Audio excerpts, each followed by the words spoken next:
Pedro, você escuta a gente, Pedro?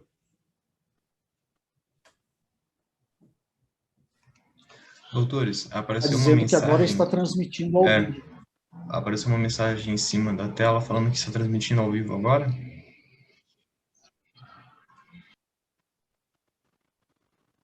Professor Beval, já está no YouTube, podemos começar. Bom, boa noite a todos. Como presidente da Sociedade Brasileira de Neurocirurgia, é um grande prazer trazer essa noite aqui para o nosso evento da SBN Ligas Acadêmicas, o professor titular da disciplina de Neurologia Translacional da Faculdade de Medicina da USP, o professor Gerson Chad, né, que vai servir aqui um papel inspiracional às gerações futuras que querem trilhar a trilha, o caminho das neurociências, seja do ponto de vista experimental, seja na prática como neurologista ou neurocirurgiões. Então, é um grande prazer tê-lo aqui, professor, conosco hoje. E eu gostaria de começar fazendo uma pergunta ao senhor, para nós começarmos a nossa conversa, e depois o Nicolas prossegue dando seguimento à apresentação do senhor. Mas, para a gente começar o nosso bate-papo, eu gostaria que o senhor colocasse em perspectiva a carreira do senhor. Como o senhor começou, o que inspirou o senhor a seguir o caminho das neurociências até chegar ao cargo de professor titular da USP e ser hoje uma referência nacional e internacional em pesquisas translacionais e, no momento, se destacando muito no campo da pesquisa da doença do neurônio motor superior. Então, por favor, professor Gerson, a palavra é do senhor. Muito obrigado ao professor Eberval pelo convite. É uma honra estar aqui com vocês neste evento importante envolvendo as ligas, né, acadêmicas em neurologia, neurocirurgia, de várias partes do país. E, enfim, espero mostrar um pouco para vocês essa trajetória de como fazer pesquisa em neurologia. Bom, uma análise da minha vida, né, mostra que sempre houve uma mescla entre a vontade de querer ser médico para ajudar doentes, né, e a curiosidade do que havia por trás daquele problema, daqueles problemas, né, que a gente sempre percebeu, né? E nisso, desde pequeno, desde que me conheço por gente, e olha, isso bem pequeno mesmo, né? Eu me via pegando pequenos animais, né, como sapos, rãs, depois pequenas aves, e abrindo, né? E explorando o que tinha no interior desses seres. Parece algo meio esquisito, mas, enfim, fui movido por isso foi muito inspirador na minha vida, né? Logo depois, né, já ainda na primeira escola, né, eu frequentava os laboratórios, sem ter a necessidade de, né, e, por incrível que pareça, eu me vi subtraindo desses laboratórios, porque eu estudava, eu pesquisava, né, substâncias que eu usava nas experimentações que eu fazia na minha casa. Uma delas foi o clorofórmio. O clorofórmio me ajudou muito, porque eu comecei a fazer cirurgia nos animais, mantendo-os vivos, e aí eu tive a oportunidade de explorar, com 7, 8, 9 anos, né, o sistema circulatório, o sistema respiratório, sempre estudando. E o sistema nervoso, que veio mais posteriormente pela dificuldade de acesso. Então, eu me tornei um médico, né, movido pela curiosidade, né? E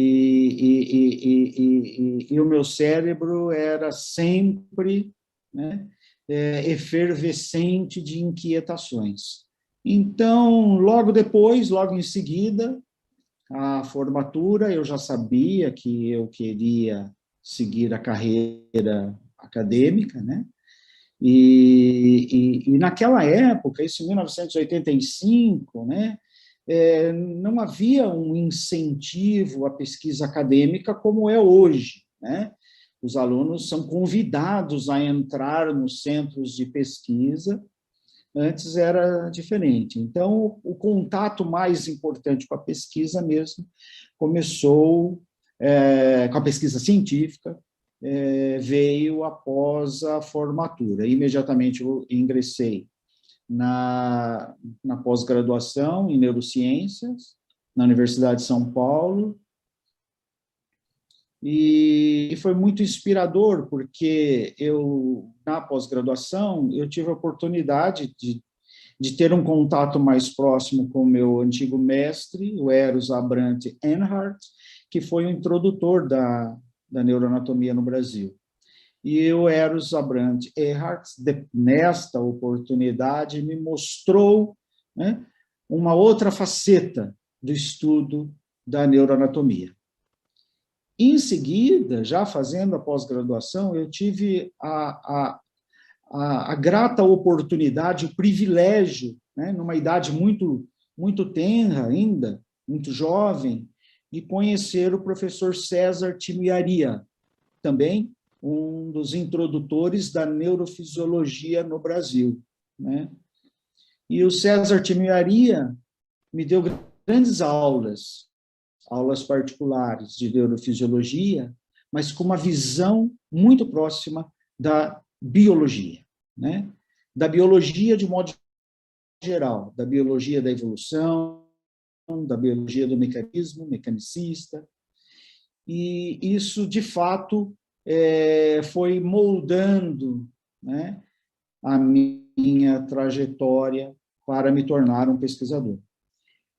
Aí me consolidei em pesquisas do sistema nervoso, que era realmente um desafio na época, e tive a oportunidade também, um privilégio, de conhecer o professor Ciro Ferreira da Silva, que tinha voltado do exterior naquela época, depois de quase 10 anos na Harvard Medical School, e ele acabou, com o falecimento do professor Eros Abrantes Enhart, orientando o meu doutorado, né, em regeneração dos nervos, regeneração do sistema nervoso periférico.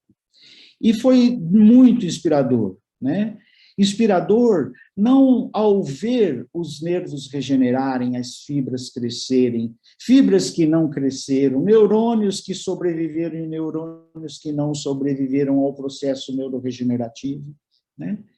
E foi neste momento que eu entrei em contato com uma classe muito especial de moléculas, por volta de 1988, chamada de, naquela época, fatores de crescimento. E naquela época, tinha, um pouco antes, né, um ano antes, Rita Levi-Montalcini ganhou o Prêmio Nobel pelo descobrimento, né, e da descrição do primeiro fator de crescimento, que é o NGF, fator de crescimento do nervo. E eu, claro, assim como ela, né, coloquei essa molécula, que logo depois virou uma classe de moléculas, uma família de moléculas, né, e hoje é um mundo de moléculas que tem a propriedade de manter os neurônios vivos, né. E imediatamente eu coloquei tudo isso que eu estava vendo no sistema nervoso periférico no sistema nervoso central. E aí não teve jeito, aí eu tive que procurar num centro no mundo que fazia pesquisa avançada em regeneração do sistema nervoso central. E logo ao término do doutorado, no início dos anos 90, eu tive a honra de ser recebido no Instituto Karolinska, junto ao Nobel Committee, para fazer regeneração do sistema nervoso central. Nesta época, um pouco antes de me formar, eu já tinha prestado um concurso para professor na Faculdade de Medicina da Universidade de São Paulo, E passei, não tinha título ainda, então eu entrei na carreira como auxiliar de ensino. Naquela época, apesar de raro, podia, hoje não pode mais. Então, com a defesa da tese, eu me tornei um professor assistente doutor, e queria ir para o exterior, para a Suécia, no Instituto Karolinska, fazer regeneração do sistema nervoso central. E foi engraçado que eu tive até uma dificuldade, professor Eberval, de receber o passe para me ausentar da universidade, porque a regeneração do sistema nervoso central não era nada promissor naquele momento, né? E tinha-se como uma área não fértil e que poderia, inclusive, prejudicar a minha carreira científica, vamos dizer dessa maneira. Mas fui, e no Instituto Karolinska, não preciso dizer, foi extremamente uma mudança de paradigma na minha vida, né? Eu vivi o Instituto Karolinska por anos, né? E lá eu tive a oportunidade de ter não contato, mas acesso a vários prêmios Nobel. Os que mais me interessaram foram aqueles que estudaram, de alguma forma, mecanismos que mantinham as células vivas, né? E, em especial, a Rita Levi-Montalcini, que estava sempre no Instituto Karolinska, e com a qual eu tive a oportunidade de discutir temas importantes em regeneração do sistema nervoso central, e a partir daquele momento eu soube que eu precisaria colocar o estudo de moléculas dentro do sistema nervoso central. Tive dezenas de publicações no Instituto Karolinska naquele momento, e aí chegou a hora de eu voltar para o Brasil, né? Assumir o posto de professor, e foi bem bacana que, com toda essa bagagem, eu tive a oportunidade de mandar muitos projetos de pesquisa para as instituições de fomento, e recebi muito, e também de laboratórios da indústria farmacêutica, e recebemos muito financiamento naquela época, em 1994, 95, 96, para montar um grande laboratório de pesquisa em regeneração do sistema nervoso central, e consolidamos, então, ali, implantamos ali no Brasil, pioneiramente naquele momento, né, a linha de pesquisa em regeneração do sistema nervoso central. E foi muito interessante que, logo em seguida, 3 anos e meio depois, eu já tinha feito a minha livre docência e tive a oportunidade, por vacância, né, de prestar um concurso para professor titular, e com 35 anos e um pouco, eu já era professor titular da Universidade de São Paulo. E a minha carreira, então, foi dessa forma. E, naquele momento, as pesquisas envolviam, claro, não é, animais de laboratório. Então, nós desenvolvemos ou implantamos no Brasil modelos experimentais para estudo de um monte de situações patológicas do sistema nervoso central, sendo elas doenças neurodegenerativas ou neurotraumáticas, né? Estudando, na tentativa de estudar, ou com o objetivo de estudar, as 4 vertentes principais que envolvem a regeneração do sistema nervoso central, né? Que é a neurodegeneração, o neurotrofismo, que é a capacidade dos neurônios se manterem vivos, né? A neurodegeneração, porque nós temos neurodegeneração não só em doenças neurodegenerativas, mas em doenças neurotraumáticas, em doenças isquêmicas, né? O crescimento de fibras, que é o grande desafio, porque o sistema nervoso central tem mecanismos para impedir as fibras de crescerem, né? E o aspecto importantíssimo da neuroplasticidade, que é a capacidade dos neurônios vivos, né, trabalharem de uma forma diferente, vamos dizer assim. Esse é um assunto que é um assunto gigantesco, né? Trabalharem de uma forma diferente para suprir o sistema nervoso, né, de funções perdidas, tanto quanto possível. Então, os modelos animais foram muito importantes, né? Modelos de lesão medular, modelos de doença de Parkinson, modelos de demência, ainda não em Alzheimer, que veio mais à frente, e assim sucessivamente. E foi muito interessante, porque nós conseguimos entender vários aspectos dessas 4 vertentes do processo da neuroregeneração do sistema nervoso central. Aí nós sentimos que estávamos já com a experiência, a responsabilidade, principalmente por estar na Faculdade de Medicina da Universidade de São Paulo, né? E já capacitados para o que se tinha naquele momento, né?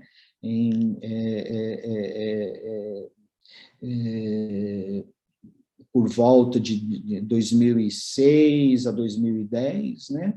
Em começar a translacionar todos aqueles conhecimentos até então experimentais para a prática clínica. Então, isso abriu uma nova vertente, uma nova faceta da nossa vida acadêmica, né, com muitas colaborações, com muitos desafios, com projetos, com desafios éticos importantes, e eu sou muito grato a todas as pessoas e instituições que acreditaram na nossa responsabilidade, na maneira ética de condução das atividades, e fizemos, se houver tempo, eu vou mostrar alguns para vocês aqui, né?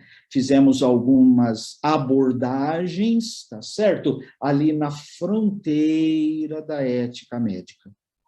Muito bem. Então, essa é a nossa trajetória, né? Uma trajetória de consolidação em pesquisa médica, com envolvimento muito grande da filosofia, não só da neurobiologia, mas da biologia, tá certo? Evolucionista e mecanicista, né? E aplicando isso na translação do conhecimento, chegando agora na prática clínica. Acho que para mudar, só um minutinho que ele não mudou, tem que ser aqui. Muito bem, então, essa translação do conhecimento, ela foi cunhando uma identidade e recebeu um nome, né? Que é a medicina translacional. A medicina translacional, quando ela se tornou uma ciência, não é?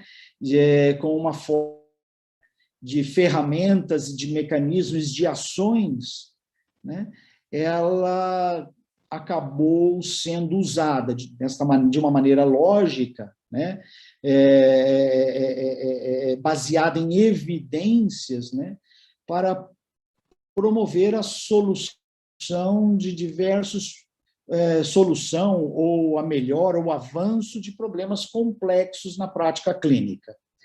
E para tal, como conceito fundamental, o preceito fundamental para o sucesso dessa nova investida que está se tornando até uma especialidade médica agora, né, foi a integração de diversas áreas do conhecimento biológico e de saúde, para que isso ocorra de uma maneira favorável, com retorno positivo à prática clínica e ao paciente. Essa integração, ela tem que ser feita de uma maneira muito estreita e perfeita, e de uma maneira continuada, porque todas as respostas observadas, elas voltam, né, para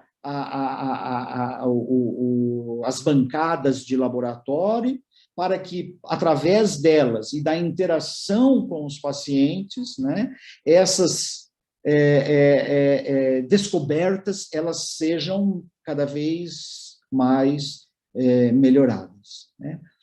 Então, é basicamente isso que esse círculo aqui nos mostra, né, em relação ao avanço da medicina translacional, que ela requer o acúmulo constante de conhecimentos de várias áreas, né? Várias áreas do conhecimento.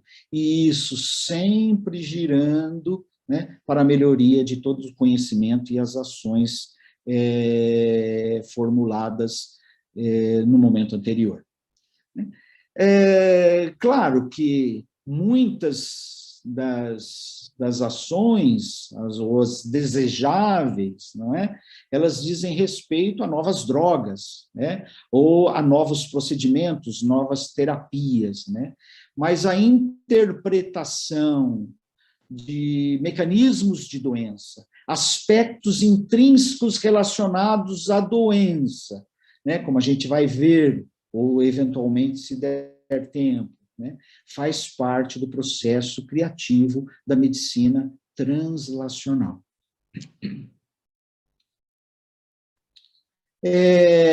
Então, está aqui, né?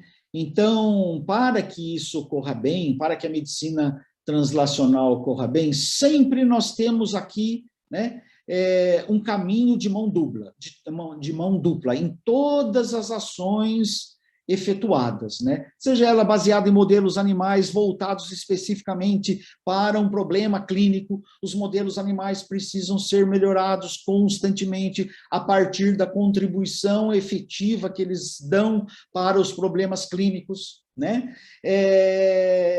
A aplicação e a utilização de grandes bancos de dados, como é a nossa rotina, né? Grandes bancos de dados envolvendo modelagem molecular para a descoberta de alvos terapêuticos e novas drogas. Perdão. Seleção de alvos a serem validados, né? A seleção de pacientes e a estratificação de pacientes em determinadas fases do estudo, e aí vai. O importante é sabermos que essa equipe multidisciplinar, ela ocorre em níveis diferentes, desde da bancada de laboratório, né? Que não é apenas a bancada de laboratório que os alunos têm uma visão, aquele laboratório mais médico, não, bancada de laboratório de especialidades da física, bancadas de laboratório de especialidades da matemática, né? E assim vai, até mais na área clínica, a interação de profissionais mais próximo com o conhecimento do paciente. E sempre é um caminho de duas vias, né? Para alimentar o estudo constantemente. Muito bem. Então, o sucesso da translação médica, ela passa por essas etapas, né? Estudos laboratoriais, pacientes, centros envolvendo os doentes, né? Até a análise do efeito de drogas na comunidade. Isso tudo sempre voltando e realimentando o conhecimento, realimentando o estudo para a melhoria, o aperfeiçoamento das descobertas. Só um minutinho que eu não estou conseguindo. Aqui, perdão. Muito bem. Então, quando você tem uma abordagem, Quais são a pergunta que se faz na pesquisa é, uma abordagem, um problema complexo, perdão. Quais são as necessidades não atingidas desse problema complexo? Esse é o ponto inicial. Por exemplo, uma doença neurodegenerativa. Existem muitos outros exemplos, né? Então, quais são as necessidades não atingidas? Então, a partir das respostas a essa pergunta, a medicina translacional entra em ação, né, mobilizando equipes necessárias para chegar a essas necessidades não atingidas, né? Então, o slide vai ficar para os senhores depois analisarem com mais detalhes, que o tempo não me permitirá, e eu gostaria de chegar pelo menos mais ao final, para mostrar alguns aspectos interessantes disso. Então, me coloco à disposição, dentro desses slides, para responder perguntas que sejam aí, perguntas que, porventura, ficarem sem respostas. Muito bem, então aí você tem um foco.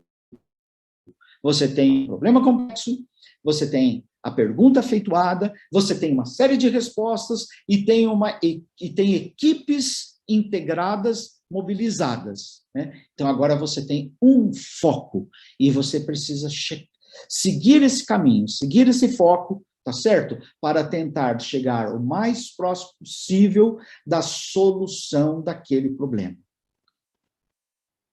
Então, o professor Eberval perguntou sobre a trajetória. Então, a trajetória em pesquisa, a gente divide assim, em 3 fases. Uma primeira fase, que é a pesquisa experimental, que eu já falei, lesão medular, estereotaxia, culturas de célula, animais transgênicos, né, no modelo da esclerose lateral amiotrófica, que depois eu vou dizer por que nós usamos esse modelo para desenvolver estas fases aqui mais ao final, fase 2 para fase 3, né? A fase 2, que é a biologia molecular, na sua mais alta expressão, tá certo? Para a busca de alvos terapêuticos, né? Geração de células tronco pluripotentes, nós somos um dos primeiros no Brasil a fazer no nosso laboratório, com verba exclusivamente nacional e somente através de pesquisadores brasileiros, né, gerar células tronco induzidas, né, a partir de fibroblastos humanos. Pesquisas de alvos moleculares, e aí entra modelagem molecular com ferramentas matemáticas altamente sofisticadas, né? E o refinamento funcional desses alvos moleculares em busca de alvos terapêuticos. E nós já temos vários alvos terapêuticos, mostrando na esclerose lateral amiotrófica, por exemplo, que determinadas moléculas têm efeitos em reduzir a morte do neurônio motor na esclerose lateral amiotrófica. E aí, uma terceira fase que nós estamos inaugurando agora é de transferir este conceito translacional em sistema nervoso, que nós fundamos o termo no Brasil, neurologia translacional, foi fundado no Brasil por nós, né? E essa transferência de tecnologia envolvendo assuntos ainda mais sofisticados ou estudos mais sofisticados em alvos terapêuticos, em sequenciamento gênico, identificação de mutações e a integração disso tudo em análise genômica, né? E a transferência disso para a comunidade científica, né? Através da transformação do nossa área de investigação no centro multiusuário, para que todos da nossa instituição e de instituições fora dela, né, do Brasil, possam não só interagir com a gente, mas fazer os seus próprios experimentos usando a tecnologia lá disponível.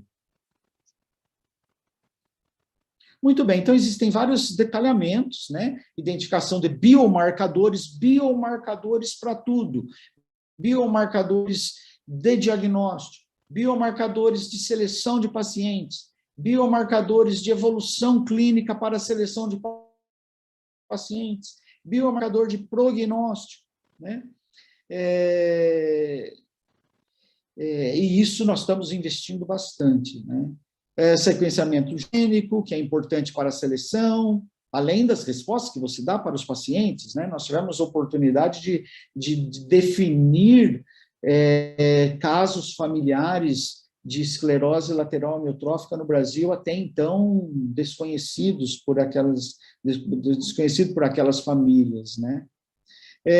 Análise de bioinformática e realizar ensaios novos com alvos terapêuticos para doenças neurodegenerativas, e vocês vão ver que interessante é fazer isso numa bancada de laboratório. Então, o esquema é aquele mesmo, que a gente já falou, só que agora aqui é aplicado para esclerose lateral amiotrófica, a ela, uma doença do neurônio motor, que envolve a morte do neurônio motor superior e do neurônio motor inferior, como vocês bem sabem, né? E eu vou dizer para vocês nos próximos slides por que nós escolhemos a esclerose lateral amiotrófica para exercer todo o esplendor da neurologia translacional desenvolvida ali por nós, tá bom? Então, é isso. Além dos modelos animais, nós tivemos que desenvolver modelos de culturas de neurônios, tá certo? De doentes com esclerose lateral amiotrófica, não só de animais com esclerose lateral amiotrófica. E vocês vão ver que interessante é, né? Todos os biomarcadores para a seleção de pacientes, para biomarcadores para avaliação de efeitos de drogas e assim sucessivamente. Para tanto, nós montamos no Hospital de Clínicas um ambulatório em esclerose lateral amiotrófica que tem, além da missão de cuidar dos pacientes, para promover assistência aos pacientes, né, possibilitar o exercício da neurologia translacional na nossa instituição. Então, temos um orgulho muito grande, ele foi fundado em 2010, de dizer que esse foi o primeiro ambulatório especificamente desenhado, da forma de registros, etc., informatizado desde 2010, né, com a missão importante para o desenvolvimento de pesquisa na doença, e não apenas a assistência. Muito bem, então, o neurônio motor, né, aqui está o neurônio motor inferior, o neurônio com um axônio muito grande, né, ele é comprometido na esclerose lateral amiotrófica, além do neurônio motor superior, que também é um neurônio muito grande. Por que que esses neurônios, eles são suscetíveis à morte na doença, né? Eles parecem ter um jeitão muito familiar, né, longo axônio. Por que que a esclerose lateral amiotrófica, em alguns momentos, ela se mescla com duas outras patologias, como a doença de Parkinson e a degeneração frontotemporal, não é? Por que que existe uma proteinopatia da TDP43 que permeia essas três patologias que, a princípio, são patologias diferentes, mas que têm muitos aspectos em comum, né, do ponto de vista molecular da degeneração dos seus neurônios devidos para cada uma dessas entidades, né? Por que que essas três patologias, às vezes, você encontra um tipo de mutação específico, tá certo?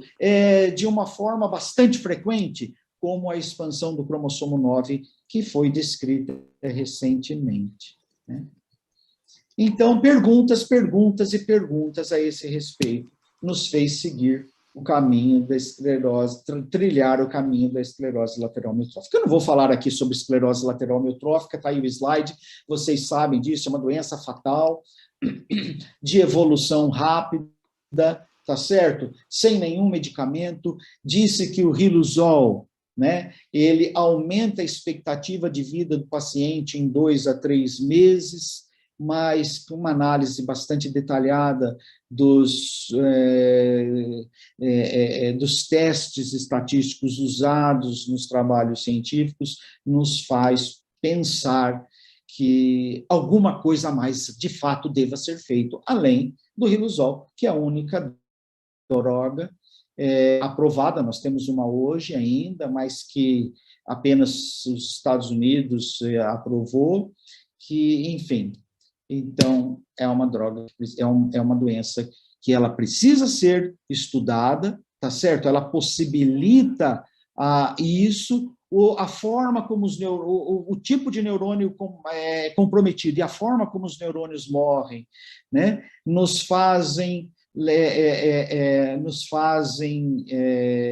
estimulam a trilhar este caminho, né, na expectativa de que este caminho bem trilhado e com perguntas bem resolvidas, outras patologias, como a doença neurodegenerativas, outras patologias, como a doença de Parkinson, a demências, como a degeneração lobar frontotemporal, né, também possam se beneficiar. Além do neurotrauma, da neuroisquemia, porque todos nós sabemos, né, que a degeneração secundária que ocorre na fase subaguda do neurotrauma e da isquemia, ela é que vai ditar o prognóstico dos pacientes nestas situações, né? Então, a neurodegeneração é um aspecto muito importante, não apenas nas doenças neurodegenerativas, mas também em outras situações patológicas no sistema nervoso. Bom, a esclerose lateral amiotrófica, eu gostaria muito de entrar em detalhes, né?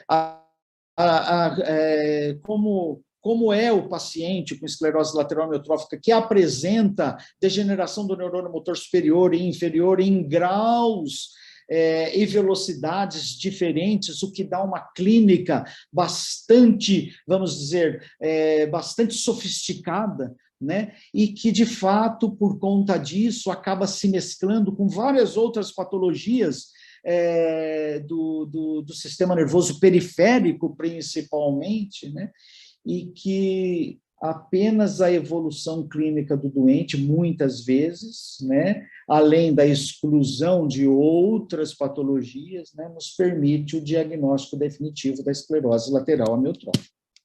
Existem algumas formas muito atípicas, como, por exemplo, Steve Hawkins, que viveu mais de 40 anos com a doença, que apresentou uma evolução bastante lenta, com grande comprometimento do neurônio motor inferior inicialmente, né? Mas que na fase bem mais tardia ele apresentou a característica magnânime da esclerose lateral amiotrófica. Então, existem formas atípicas, né? Bom, existem critérios para o diagnóstico da esclerose lateral amiotrófica, que é fundamentalmente baseado na evolução da doença, né? Hoje, a eletroneuromiografia, que a rigor, ela serve para excluir outras doenças do sistema nervoso periférico, principalmente, né? Mas que mais recentemente, quando acoplada com a estimulação magnética transcraniana, ela traz alguns sinais periféricos muito sugestivos da esclerose lateral amiotrófica, né? E a neuroimagem, que cada vez está mais sofisticada, que permite hoje, né, a visualização da degeneração do neurônio motor superior, o que ajuda no diagnóstico da doença. Interessante que ela foi apelidada de a doença dos 70 anos, porque a cada 70 anos acontece um fato muito extraordinário, né? Ela foi descrita, por Jean-Martin Charcot em 68, você não precisa dizer quem é, né? Em 1868, isso. Em 1938, ela tornou-se muito notória com o comprometimento do ídolo, né, do beisebol americano Lou Gehrig, tanto que ficou conhecida nos Estados Unidos, nos Estados Unidos e Canadá como doença de Lou Gehrig, e agora em 2014, com o desafio do balde de gelo, ela tornou-se mundialmente famosa, né? A despeito de ser a terceira doença neurodegenerativa mais prevalente no mundo. Então, quais são as necessidades não atingidas da esclerose lateral amiotrófica? Uma série de respostas aqui que depois vocês vão ler. E são essas respostas que nós buscamos, né, para desenvolver a metodologia da neurologia translacional. Claro, para tanto, tivemos que conhecer os nossos pacientes. Esses pacientes são pacientes da forma esporádica, ou seja, formas não relacionadas à mutação gênica herdáveis, tá certo? Ou formas familiares, né?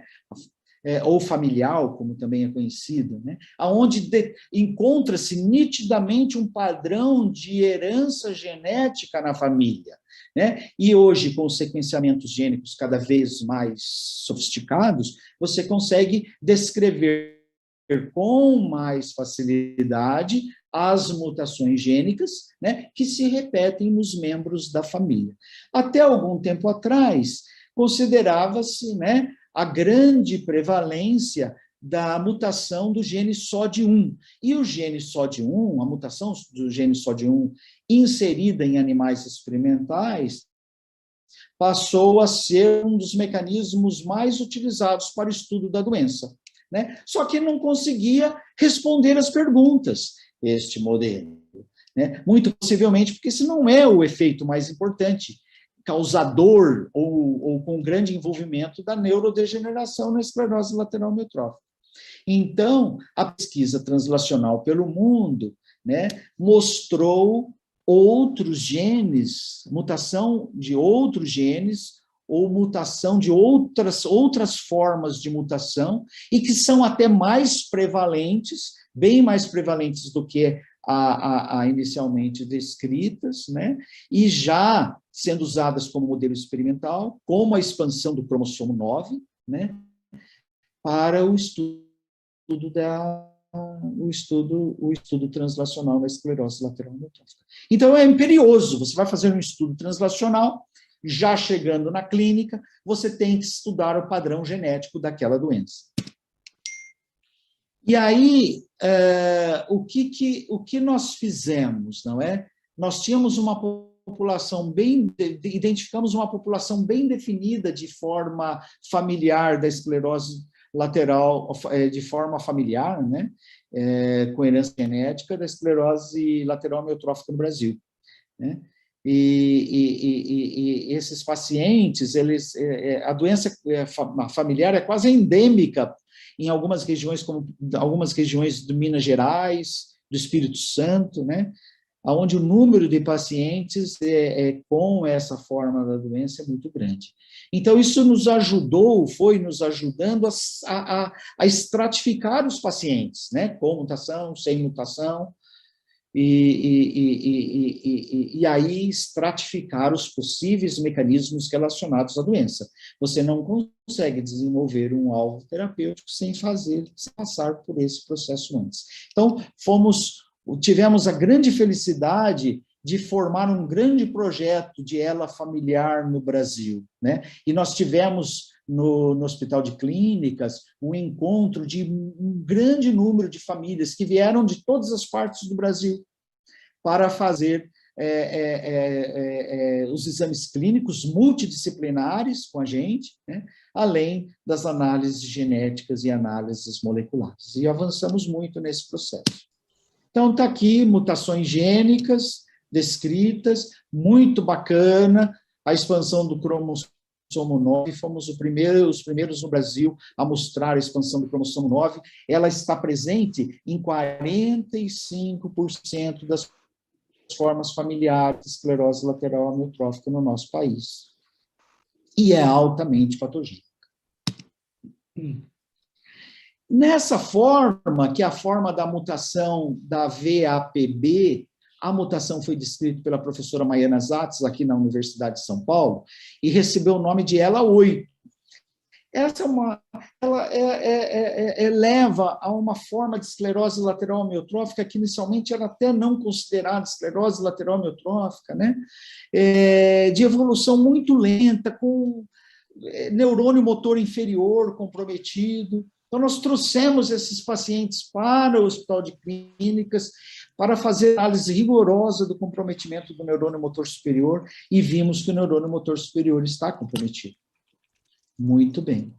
E como nós estudamos esses pacientes? Pegando sangue do paciente, pegando líquor do paciente, pegando células dos pacientes e levando para análise de biologia molecular, para o screening de diferenças na expressão gênica de moléculas, tá certo? Presentes nessas regiões, né? No músculo, no líquor, no sangue, e assim por diante. Isso nos deu um conhecimento de biologia molecular com vistas a mecanismos e alvos terapêuticos muito grande, né? E aí nós tivemos que introduzir na Universidade de São Paulo grandes plataformas, né, de análise de transcriptoma, metabolômica, né, e mais recentemente proteômica, né, e mais recentemente de genômica. E essas moléculas, nós estamos tentando envolvê-las da forma de biomarcador, para diagnóstico, evolução, prognóstico, né? Para ajudar nos pacientes, para ajudar nos ensaios clínicos que nós estávamos pretendendo fazer logo em seguida e que agora nós fizemos, né? Enfim. Bom, então, você tem aqui, né? Na esclerose lateral amiotrófica, o neurônio motor é um exemplo, o neurônio motor. Você tem as células ao redor do neurônio motor, aqui é o neurônio motor inferior, aqui é o neurônio motor superior, né? Você tem as células gliais ao redor desse neurônio, você tem as células de Chivan no axônio do neurônio motor inferior, e você tem o músculo. Todas essas células oferecem, através da expressão de moléculas, uma resposta trófica ao neurônio motor. Uma quebra dessa harmonia faz com que o neurônio motor morra. Mas o que é o mais importante aí? Bom, aprendi na Suécia que o neurônio motor inferior, tá certo? O neurônio motor inferior, principalmente na lactência, é altamente dependente das células de Chivan, né? Essa dependência, ela se prolonga para toda a vida, só que ela ganha outros protagonistas, como o astrócito, que produz moléculas importantes para a manutenção da vida do neurônio motor, a micróglia, né? Também nós descobrimos lá em 94, na Suécia, que os astrócitos conversam com a micróglia para manter o trofismo do neurônio motor, né? E dos neurônios dopaminérgicos na doença de Parkinson. Uma quebra dessa conversa, né, leva à degeneração do neurônio motor e do neurônio dopaminérgico na doença de Parkinson. Bom, então o que nós fizemos? Nós tivemos que implantar metodologia para estudar essas células. Então, por mais que era de nosso anseio naquele momento, 2009, não havia uma metodologia suficientemente segura para estudar astrócito, micróglia em vivo, de seres humanos, né? E principalmente em vivo, não havia. Até porque, e também por questões éticas, né? Mas havia uma janela para o estudo das células de Chivan, né, humanas. Eu vou mostrar para vocês.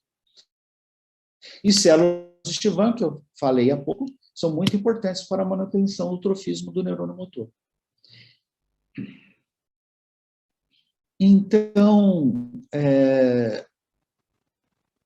nós tivemos oportunidade com os colegas da neurocirurgia, o professor Mário Siqueira, entre outros, né, ter fragmentos de nervos, fragmentos de ramos de nervos motores do plexo braquial que sobravam ali no processo cirúrgico da reconstituição, né,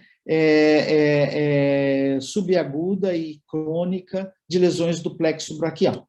Então, nós tivemos acesso às células Chivan de neurônios motores e começamos a fazer o screening molecular dessas células de Chivan. E foi muito surpreendente.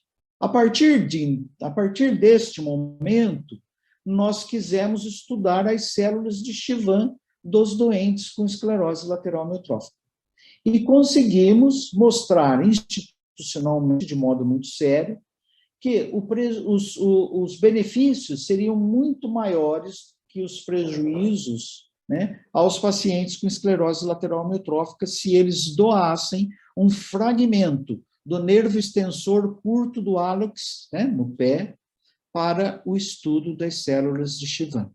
E nós usamos como controle, porque não, eticamente não há outro jeito, né, o ramo motor, as células de Chivan, o ramo motor de fragmentos de nervo motor do plexo braquial retirados em momentos cirúrgicos de reconstituição de lesão desse plexo. Então, foi muito interessante, porque nós tínhamos um nervo motor nas mãos, né?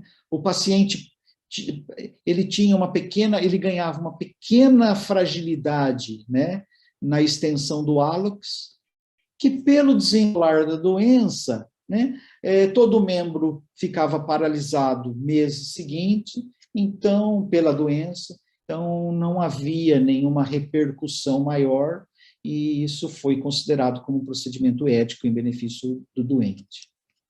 O que nós fizemos?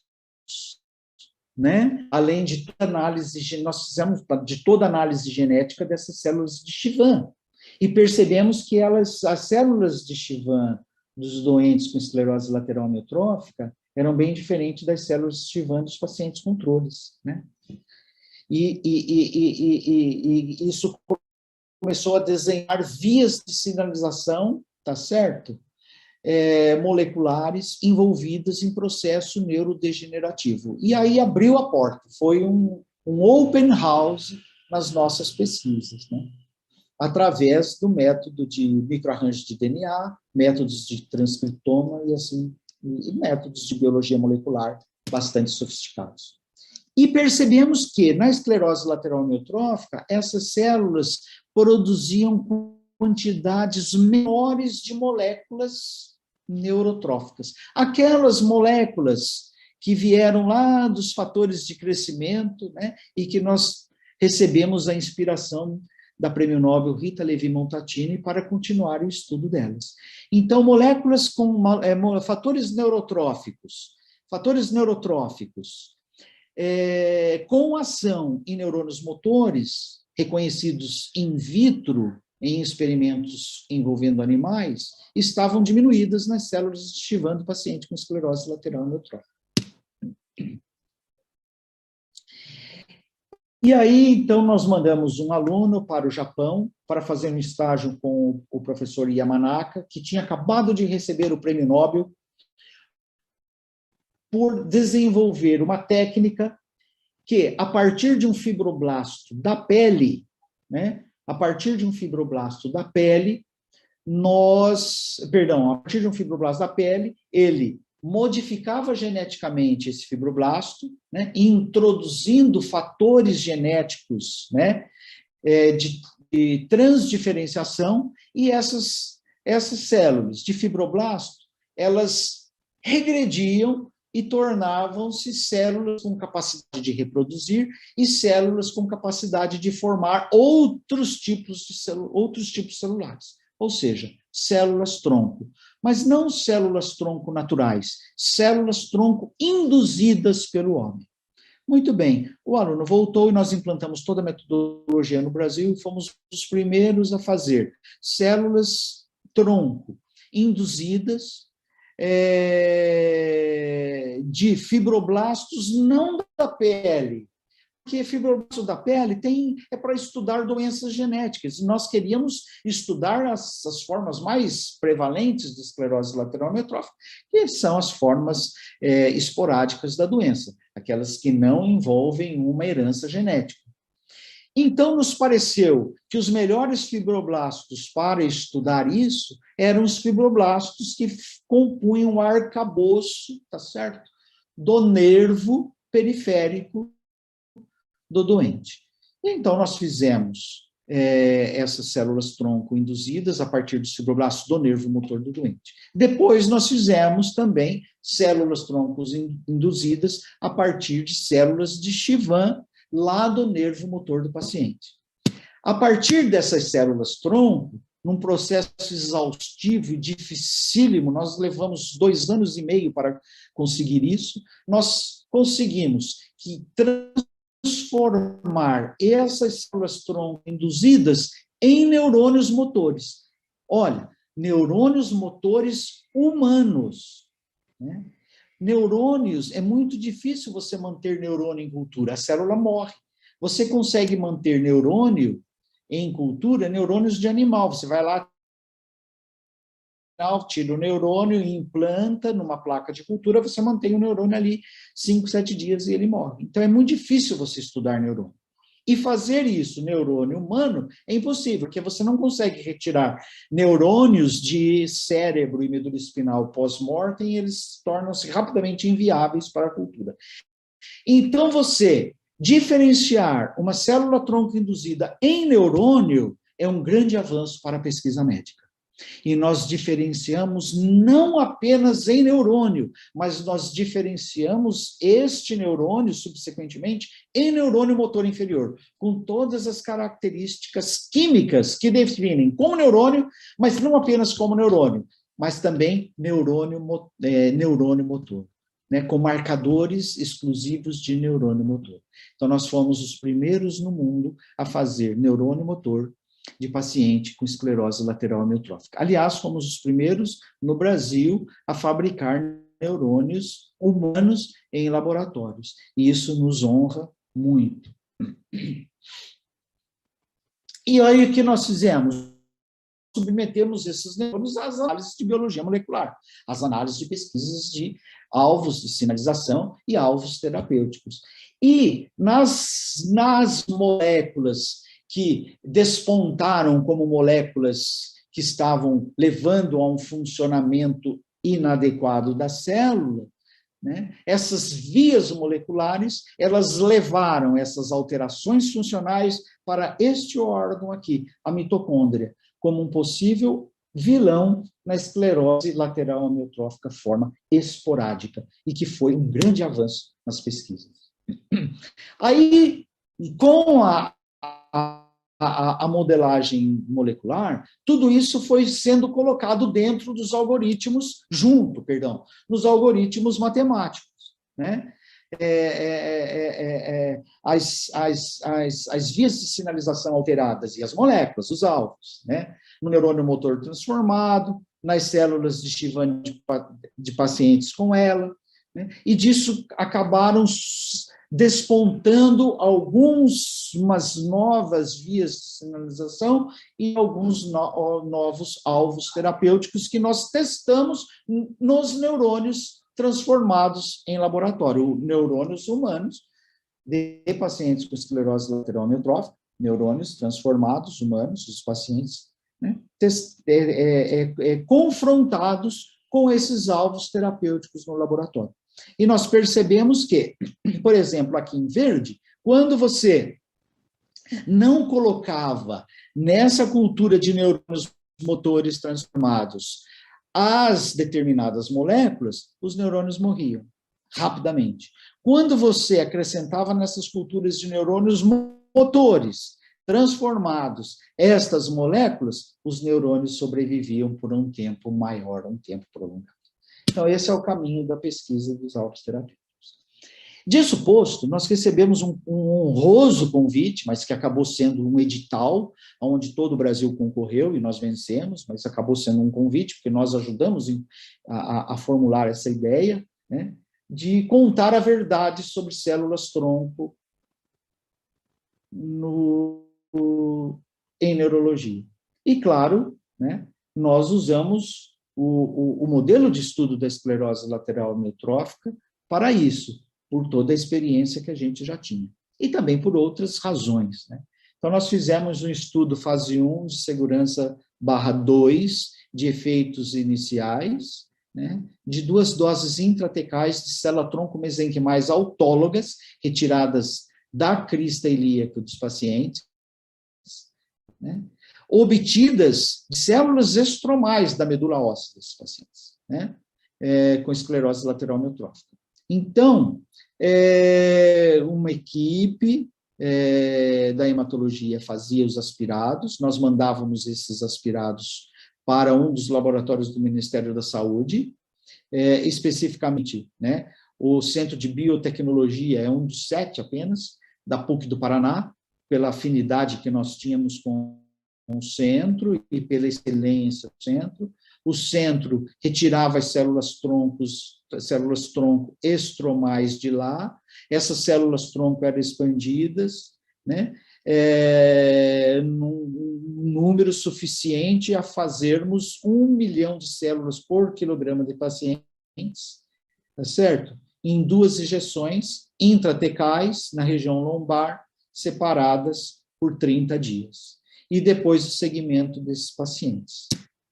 O que nós esperávamos? Em hipótese alguma, né, que essas injeções intratecais, elas iam entrar dentro de células-tronco, elas iam entrar dentro do sistema nervoso, e iam lá se integrar, formar novos neurônios, neurônios motores, com axônios longos, saindo da medula espinal, chegando até o músculo. Isso é inconcebível, a despeito de muita gente fazer esse discurso errado, né, por interesses pessoais, enganando os pobres pacientes, né? A nossa visão era aqui. Sendo células-tronco, e nós já sabíamos de toda a capacidade de produção de moléculas das células-tronco, inclusive moléculas com ações tróficas em outras células, né? Inclusive neurônios, células gliais, né? Então, o nosso objetivo era analisar o efeito das injeções de célula-tronco nos pacientes com esclerose lateral amiotrófica e fazer um screening molecular nos pacientes que não mostraram nenhum efeito dessas injeções e, eventualmente, nos pacientes que mostraram algum benefício no recebimento das células-tronco. Para, sim, se descobertas algumas vias promissoras e alvos promissores, nós pudéssemos, através da utilização das células-tronco, determinar quais seriam as moléculas que artificialmente produzidas e injetadas no paciente poderiam levar a algum benefício no paciente em relação à doença neurodegenerativa. E é isso que nós estamos fazendo, né? E nós implantamos, talvez não implantamos, mas porque isso já é um assunto bastante discutido, né? O exercício da medicina individual, personalizada, da medicina personalizada, aonde você tem um estudo, mas você vai tentar buscar naquele paciente algo que possa ser usado em benefício a ele e não aos outros, tá certo? Essa medicina personalizada é algo que está em franco desenvolvimento no mundo e é um dos nossos objetivos. Então, hoje nós temos ali 15 injeções intratecais, foram feitos vários acompanhamentos clínicos, muitos deles inovadores no nosso país e no mundo, né? Nós tivemos aqui a ajuda da Harvard Medical School em alguns procedimentos, tivemos a ajuda de outras instituições no mundo para outros procedimentos que nós implantamos aqui na Faculdade de Medicina para estudo e acompanhamento desses pacientes. Hoje nós temos quais pacientes tiveram algum benefício, qual é o grau de benefício, né? Pacientes que não tiveram benefício nenhum, e então você tem uma estratificação clínica em função da resposta terapêutica, né? E agora você estuda os pacientes para ver o que está causando o não efeito e o possível efeito, para ver se dessa interpretação você consegue tirar um alvo que possa, de fato, exercer uma ação farmacológica com benefício maior, mais exuberante àquele paciente em questão, nos moldes da medicina personalizada. Existem outras abordagens que agora estão sendo feitas, envolvendo a terapia gênica. Existe a terapia gênica do método CRISPR, que você usa uma sonda que vai lá, identifica o segmento do DNA em questão, onde tem uma mutação que leva um efeito patogênico. Essa sonda vai lá, recorta o DNA e existe um mecanismo para as duas fitas do DNA cortadas se reconectem novamente. Mas isso ainda está em caráter muito experimental. É bastante promissor, mas muito experimental. O que da terapia gênica já está na fase clínica é a utilização dos oligonucleotídeos antissense. É o sentido inverso de uma fita de DNA, mas bastante pequena, com alguns nucleotídeos, né? Esse sentido inverso, o antissense de um segmento da fita de DNA, quando ligado naquela região, leva a um bloqueio da expressão gênica, tá certo? Um bloqueio daquela expressão gênica. E a não formação da molécula que, eventualmente, a partir da expressão gênica, possa ter um efeito patogênico. Então, muito interessante que na mutação da SOD1, o que acontece nos casos mutantes, eu já estou terminando esse meu último slide, o que acontece nos casos mutantes? A mutação não aborta a produção da superoxidesmutase 1 e, por causa disso, há uma exacerbação dos mecanismos oxidativos com lesão celular, né, com lesão do neurônio motor. O que se imaginou durante bastante tempo. Não, hoje sabe-se que a mutação da SOD1, né, superoxidesmutase 1, leva à formação de uma molécula com um efeito de toxicidade. Ainda não se sabe muito bem como é esse efeito, mas o fato que a molécula SOD1 mutante, ela é tóxica para o neurônio motor. Então, você tirar a SOD1 mutante pode levar a um benefício para o paciente. Isso foi feito em modelo animal, com uma resposta clínica no animal bastante interessante, né? O que permitiu estudos iniciais no paciente com esclerose lateral amiotrófica. E os primeiros resultados estão sendo publicados, né, com uma resposta bastante interessante. Aqui, as fitas antissense da SOD1 não vão impedir a produção de toda a molécula de SOD1, porque isso seria incompatível com a vida, mas vai diminuir a carga da SOD1 mutante, né, com benefício à sobrevida do neurônio motor inferior. Então, isso nos mostra que a pesquisa translacional, multidisciplinar, com conhecimento envolvendo essa capilaridade de áreas, né, e sem medo de entrar em terrenos desconhecidos, né, pode, de fato, trazer um benefício para o paciente. E nós estamos exercendo isso dentro da neurologia. Muito obrigado, senhores. Professor Gerson, muito obrigado. Em nome da SBN Ligas Acadêmicas, eu só tenho aqui a dizer que a palestra do senhor foi bastante inspirador, tá? Muito inspirador. Primeiro porque nós que estamos iniciando na pesquisa, somos médicos, igual o senhor falou, da curiosidade, e essa curiosidade levando à dúvida, e obviamente a dúvida, algum questionamento, e aí eu gostei muito do quando o senhor colocou, focado em resultados para ter ações sociais. Então, eu achei isso muito bacana. Vamos dar início já ao nosso debate, temos algumas perguntas aqui, e nós estamos com um grupo de alunos aqui online. Eu apresento o Gustavo. O Gustavo, ele representa a Black, a Lorena representa a Superligas, e os nossos representantes regionais, o Renan e a Amandra, tá, professor?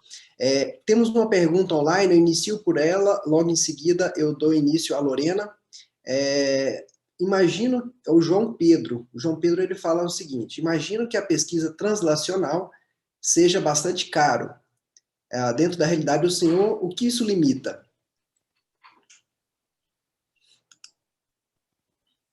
De fato, é uma pesquisa cara, mas porque ela envolve metodologias na fronteira do conhecimento, que foram recém-formuladas, não é? Ela é cara mesmo. A maneira é você fazer associações. associações de grupos, associações de instituições, né? Essa é uma forma, colaborações, né? Sempre você pode oferecer alguma coisa de bom para uma pesquisa, para alguém. Esse alguém pode te oferecer também alguma coisa de bom, e essa união, ela pode trazer um benefício ao paciente, um benefício à comunidade, um benefício social, como o Nicolas ressaltou agora. Então, assim, nós não temos que ter medo da pesquisa, porque, eventualmente, ela é cara. Se a pesquisa é boa, por mais difícil que seja, muitas vezes, às vezes é desanimador até, né? Você não deve desistir, porque os caminhos vão aparecendo, entendeu? Os caminhos vão aparecendo. Então, se vocês olharem aí na internet, o professor Gerson faz peregrinações em Brasília, o professor Gerson dá aula em Brasília, o professor Gerson teve a coragem de dar aula de neurociência num plenário do Senado Federal, plenário da Câmara dos Deputados, em ciência, sabendo que ali não entenderiam nada, mas, de repente, deputados, senadores, que nunca deram nada à pesquisa, e talvez nem ao conhecimento, começaram a falar em pesquisa científica, mesmo que, eventualmente, até para, entendeu? Usar isso como uma forma de autoprojeção. Então, é assim. Outro mecanismo muito importante é a associação dos pacientes, né? Quanto que a gente estimulou a formação das associações de pacientes. Em esclerose lateral amiotrófica é difícil, porque os pacientes morrem logo, então não tem como batalhar muito, mas naquelas formas atípicas sempre tem alguém que vai batalhar mais.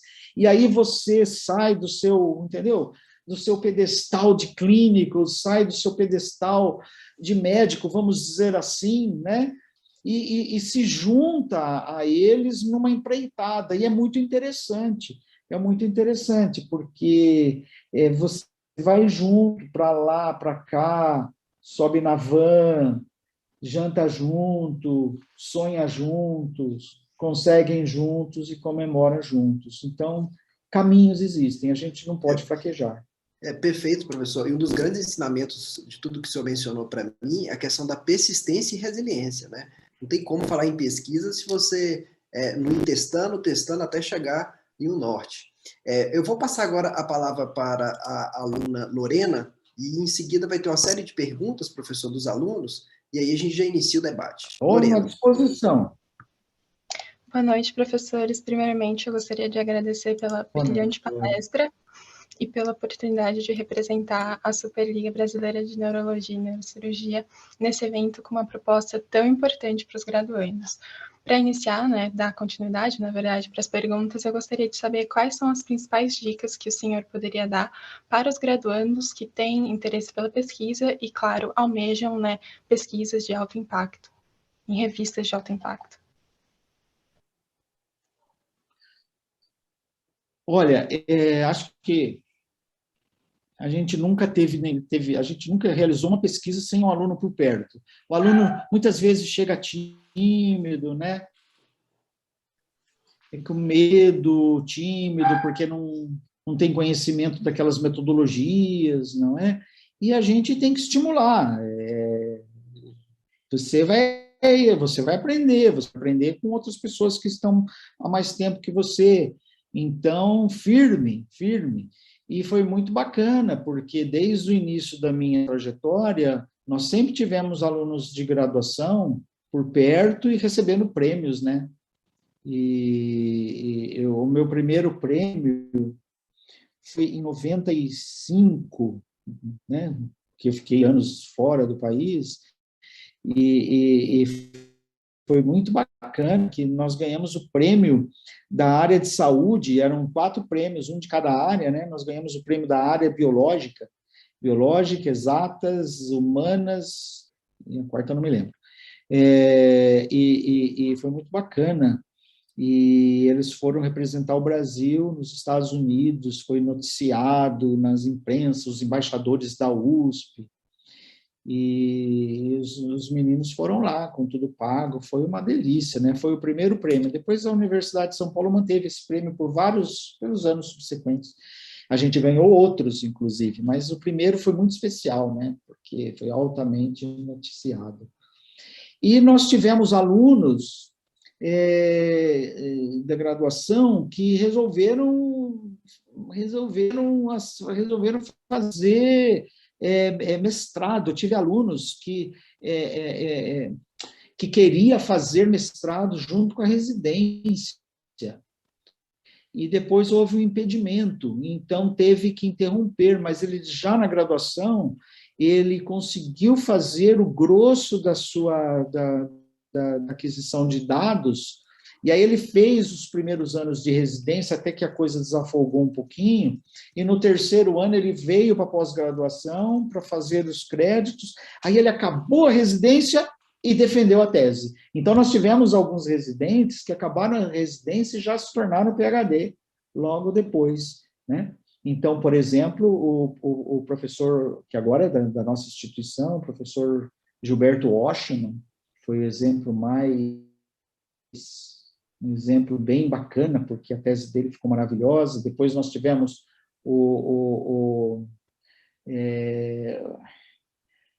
tá vendo já... o Ricardo Leme, né? O Edson Borchen-Chu, que foi o nosso primeiro aluno de iniciação científica, né? Acho que o Nicolas conhece o Edson Borchen-Chu, e foi o nosso primeiro aluno de iniciação científica, todos brilhantes. Então, investir, entendeu? É acreditar, ir lá e contribuir, né? Contribuir. Boa noite, professor. Tudo bom? Não sei se eu respondi, Lorena. Eu respondi, Lorena. Respondeu sim, obrigada. Tá. Boa noite, professor. Tudo bom? Coisa grita, hein? Estão me ouvindo? Me ouvem? É o Renan? Isso. Renan, tá ótimo. Não, Gustavo. Renan, fala aí. Renan, tudo bom, professor? Primeiramente, gostaria também de agradecer sua apresentação. Se fosse definir em uma palavra, eu diria inspirador, como o professor Nicolas bem disse. E já adiantando para a pergunta, o Brasil ocupa uma posição de destaque na América Latina, é o país que mais publica nos temas de neurociências desde 1996, e temos nomes fantásticos como o senhor e inúmeros outros nesse universo, e eu queria saber o que é que falta para dar o next step, para ser referência mundial.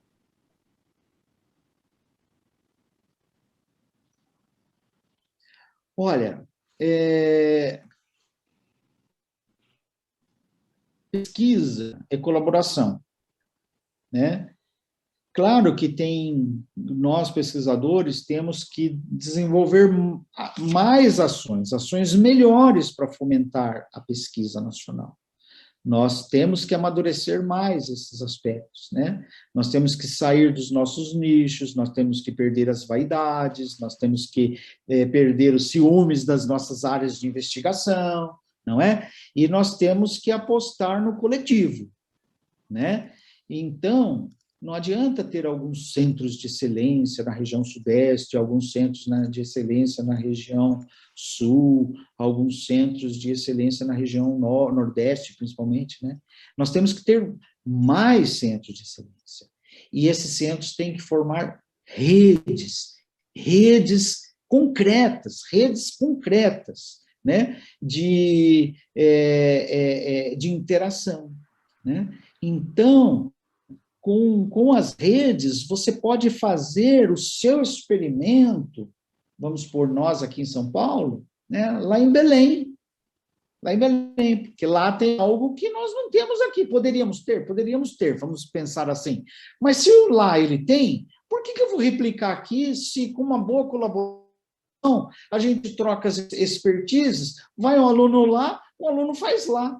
Pronto, entendeu? Então, essas são as redes de pesquisa. Eu estava discutindo isso em Brasília, nós estávamos lutando antes desse atropelo político e da pandemia, né, para formar uma rede nacional de pesquisa em esclerose lateral no Brasil, e envolvendo modelagem molecular, né, porque quanto mais pacientes termos, melhor, e tem muitas expertises espalhadas pelo mundo que poderia, né, com essa união, ter aí uma união de forças, e com redução do custo da pesquisa. Redução do custo da pesquisa, né? Mas foi interrompido esse processo. Então, a formação de rede, eu creio que eu respondo a sua pergunta, Renan, dizendo assim, formação de redes de pesquisa interligados pela internet, né, onde você compartilha discussões rapidamente, você compartilha dificuldades, compartilha planejamentos, compartilha resultados, compartilha papers escritos.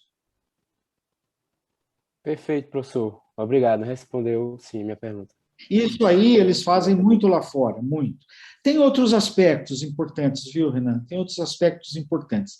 A burocracia no Brasil mata, né? Então, tudo demora muito, muito, muito. Então, você precisa de um insumo, esse insumo vem de fora, nossa, isso mata. Você entende? Até você dar conta da burocracia da papelada, burocracia do dinheiro, a burocracia do trânsito, é uma loucura. Na Suécia, loucura mesmo, é de enlouquecer. Na Suécia, eu falo assim, eu morei em outros países também, mas a Suécia foi o meu berço, né? Lá eu estudei neurologia, e aprendi a fazer ciência, e a minha inspiração é a Suécia. Então, lá você precisava de alguma coisa, você pegava um telefone, no dia seguinte estava lá nas suas mãos, né?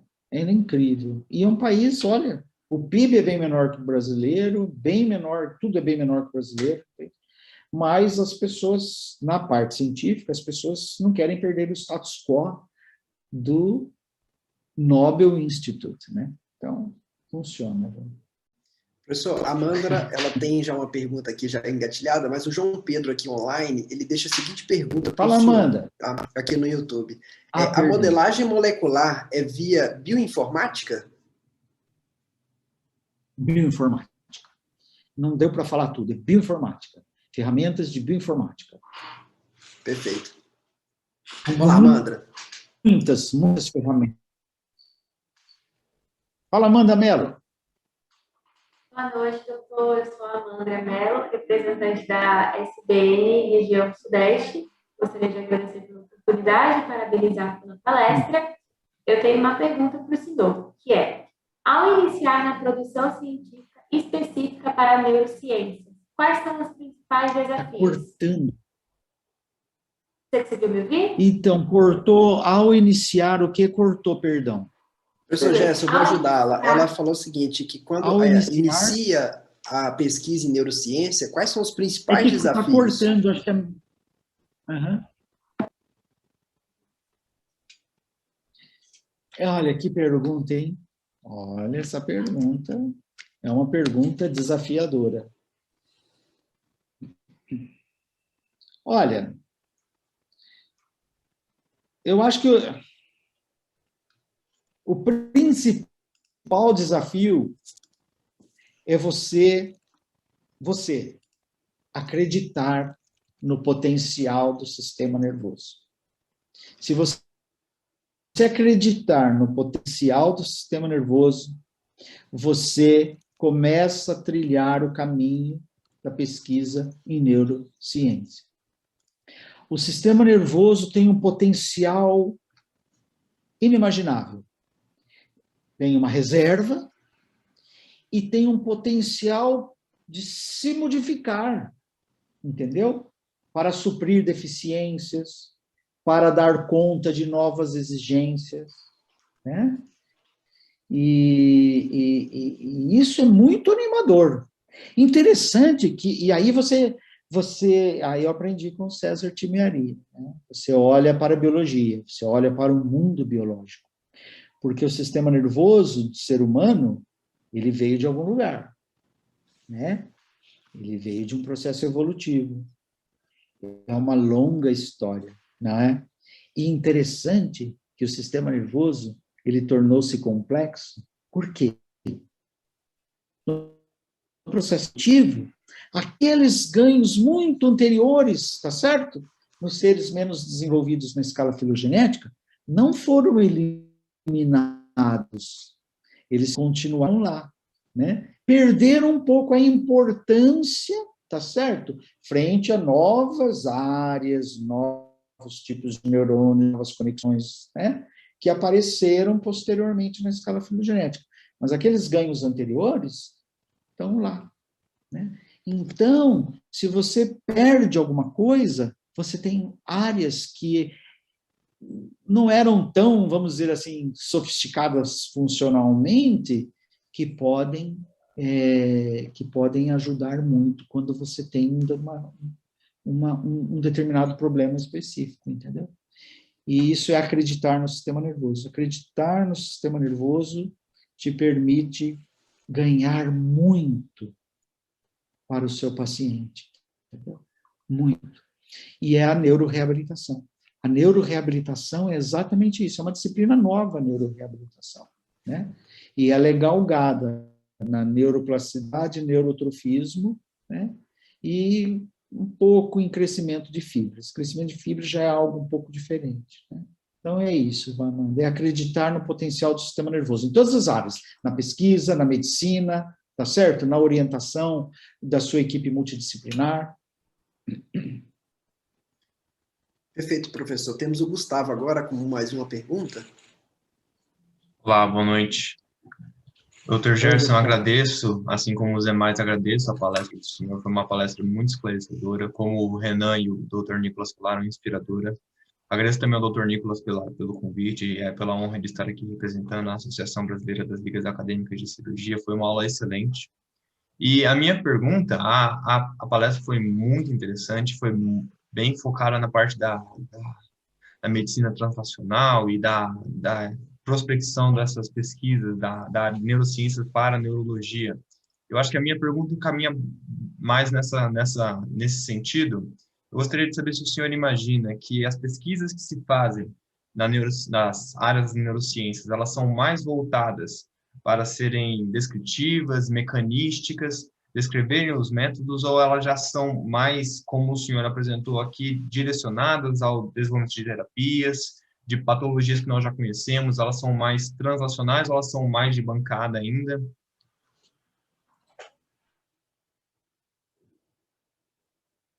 Olha, Gustavo, você já é formado? Não, doutor, não sou. Não sou formado. Porque foi uma pergunta muito, muito madura, muito audaciosa, sabe? Parabéns. Depois, todos pensam um pouco na profundidade da pergunta do Gustavo. Olha, Gustavo, você me coloca numa situação delicada, você sabe, né? Porque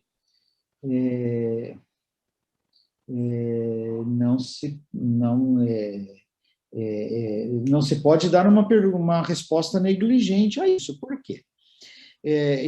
Por que isso, né? Porque você sabe, todos veem que os governantes hoje, eles estão apostando, é quase uma exigência. No Canadá, por exemplo, meus colegas de pesquisa mais básica no Canadá, que nos ajudaram muito, principalmente nos modelos matemáticos, na modelagem matemática, eles estão desesperados, porque o Canadá não tem mais financiamento para pesquisa básica, porque os governantes, o governo quer pesquisa aplicada de retorno imediato.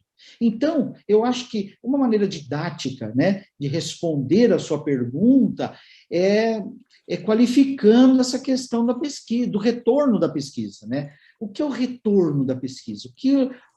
Qual é o retorno de uma pesquisa, né?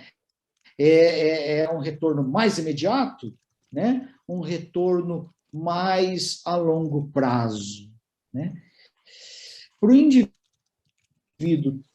pesquisador ser capaz de fazer uma pesquisa com retorno mais imediato, ele vai ter que se formar, ele vai ter que se preparar, ele vai ter que se formar. Isso leva tempo. Se formar significa ele vai ter que adquirir uma série de experiências, conhecimentos que possam, ao longo da trajetória, né, moldar ou dar-lhe condição de fazer uma pesquisa que tenha um retorno mais imediato para a sociedade. Enquanto isso, essa pesquisa está lhe formando, está formando seus alunos, está aderindo, está agregando conhecimentos, né? Você imagina que quantos anos eu sou professora há 35 anos, né? Como... Não, um pouquinho menos que 33 anos. Imagina você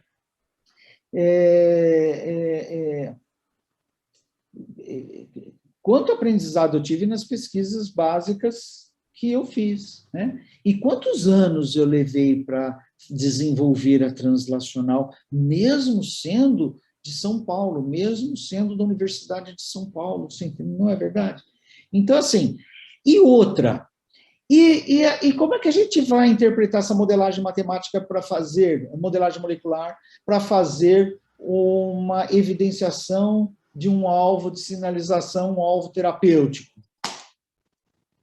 Você tem que consultar ali você e os seus modelos, né? Consultas e mais consultas de conhecimentos publicados, não é verdade? Né? Então, entendeu? É muito sério isso. É muito sério. Né? Então, eu acho que é muito desejável uma pesquisa aplicada, importantíssima. Alguém tem que fazer.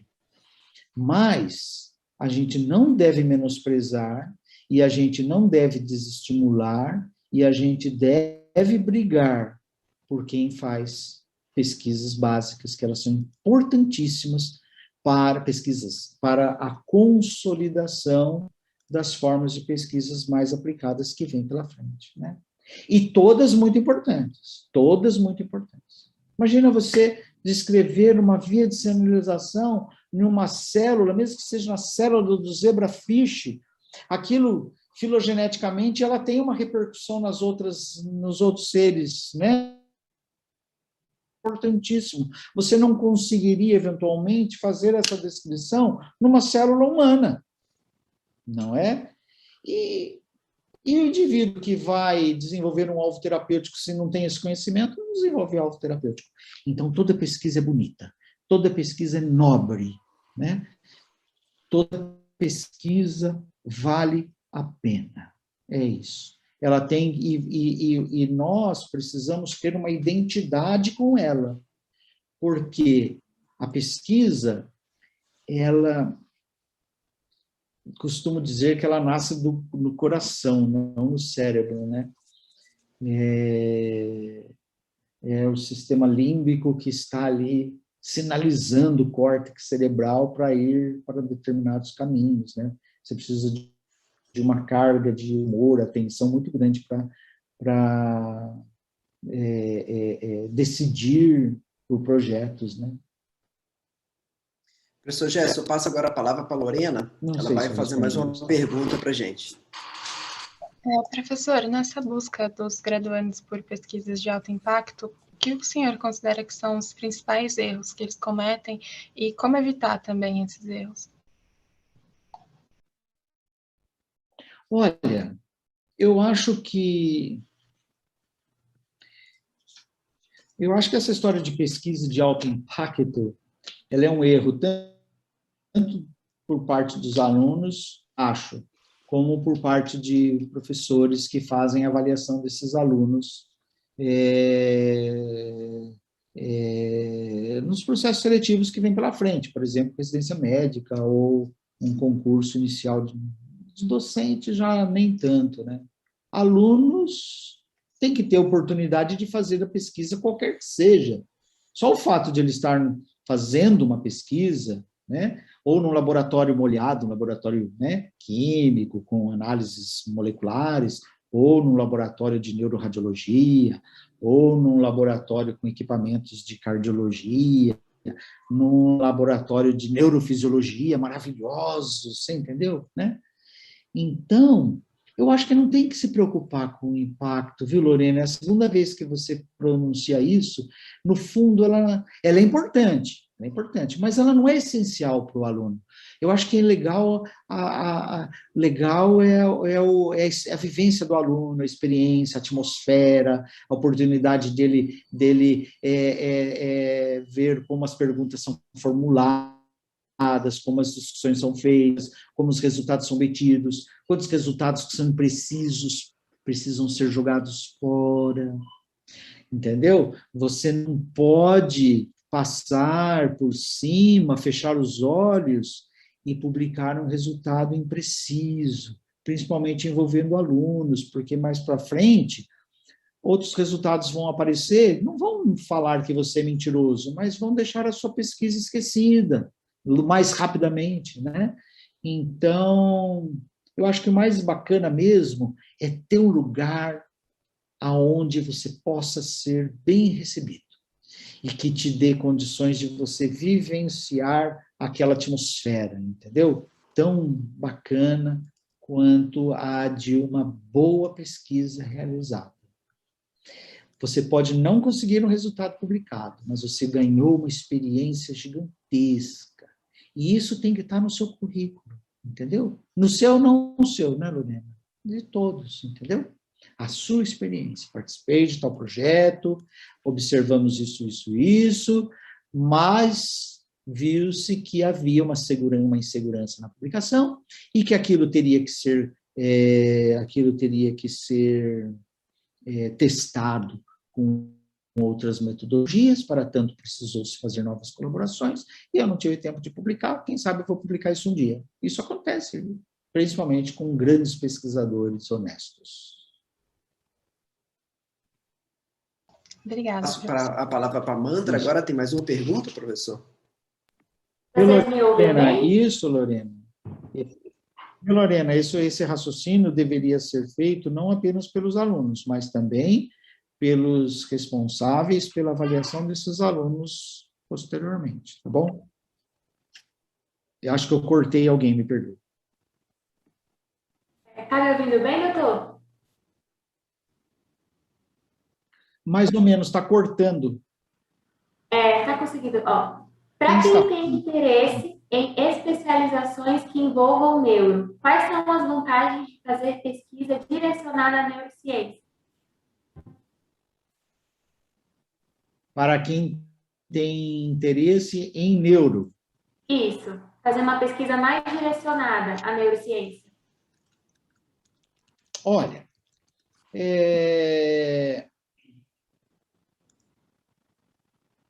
bom, a neurociência é o que abre caminhos para você interpretar um monte de resultados que vem pela frente, te agrega muito conhecimento, né?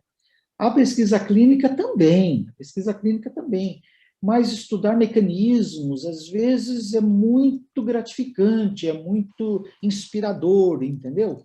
Né? Ela exige muito da participação de cada um, né? O olhar atento de cada um, a devoção ali na bancada, né? E a pesquisa clínica, ela é muito maravilhosa, né, também, mas às vezes é muita gente participando, né, às vezes a sua contribuição é um pouco menor. Eu acho que vai muito de cada um, né, vai muito da curiosidade em área de cada um, mas nós temos que observar que na filosofia da medicina translacional, da neurologia translacional, lembra o primeiro slide? Você está lá na pesquisa clínica, o resultado está voltando para a bancada, tá certo? A bancada gerou um resultado que estimulou a pesquisa clínica. A pesquisa clínica realizada gerou um resultado que voltou para a bancada, tá certo? E que vai fazer com que a bancada produz alguma coisa que vai melhorar a próxima pesquisa clínica. Então, esse círculo vicioso, né, é um círculo muito promissor ao desenvolvimento de estratégias cada vez melhores e mais definitivas para a solução de problemas complexos. Se der tempo de você agir nos dois lados, ótimo. Nós tivemos alunos nesse projeto Célula-Tronco que iam lá medir, fazer as escalas, aplicar as escalas nos doentes, né? Medir forças nos doentes, e tiveram oportunidade de ir para a bancada e ajudar na proteômica e transcriptoma também de pacientes com esclerose lateral amiotrófica, do projeto. Mas é um pouco mais difícil, porque requer mais tempo, entendeu? Né? E o curso médico, se for um aluno de medicina, o curso médico, ele tem uma carga horária integral, isso é um fator que dificulta um pouco para os alunos. Mas não desistir. Se não der para fazer ali tudo, fica por perto, você vai ver, vai aprender a metodologia, como fez, né? Tá bom? Pode mandar perguntas. Professor, se eu tivesse começando sua carreira de pesquisador do zero, o que o senhor faria de diferente? Se eu tivesse começando a minha carreira de pesquisador do zero, aí depois cortou. O que o senhor faria de diferente em sua formação ou em alguma decisão tomada?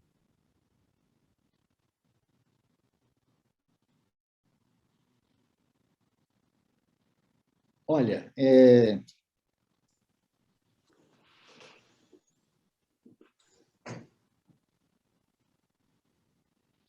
olha, não sei, viu?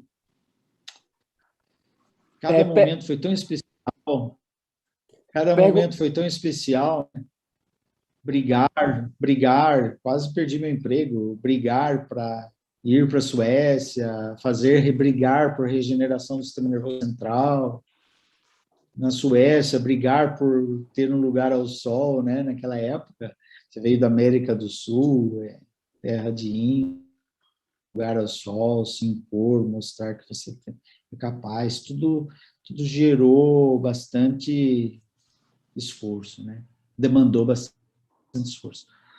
Não sei, por outro lado, teve aspectos importantes que me deram muita satisfação, né? A ter uma família, me dedicar à família, aos filhos, né? E, enfim, depois o aspecto dos pacientes, toda a luta em Brasília. Não sei, eu acho que ainda não amadureci o suficiente para fazer uma autocrítica.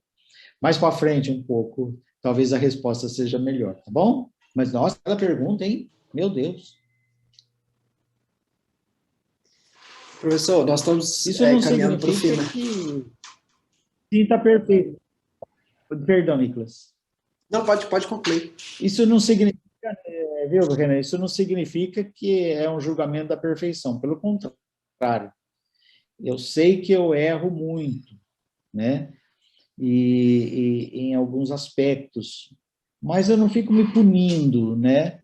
Porque eu sinto que está caminhando, e às vezes caminha com menos velocidade, com mais velocidade, e tem aspectos da vida da gente e outros que também merecem dedicação. Então, né? É um ciclo, vai indo, entendeu? Com altos e baixos.